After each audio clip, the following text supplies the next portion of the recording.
Akiflow versus Sunsama. So Akiflow is a time blocking and task management app that centralizes tasks from different platforms like email, Slack, Asana, and Notion into one hub. So let's talk about its pros and cons. So for the pros, it has a unified task inbox. It offers fast and keyboard friendly. It has also a time blocking interface, a cross-platform sync, and focuses on efficiency. The cons is though, they have limited project management, and a mobile app is weaker than desktop, and they even have subscription costs, and they have a miss customer support.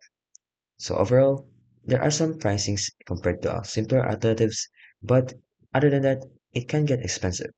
Now, Sansama, on the other hand, is a daily planning app that helps users plan their workdays by intentionally choosing tasks and scheduling them into a calendar, making it less about automation and more about productivity. So let's talk about its pros and cons. So for the pros, it has daily planning rituals. It is also calendar first approach.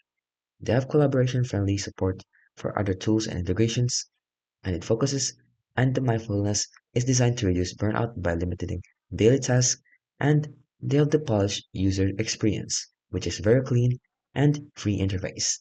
The cons is though, they have premium subscriptions only. There's no free tier, and they have a limited offline use, so you need a strong internet connection.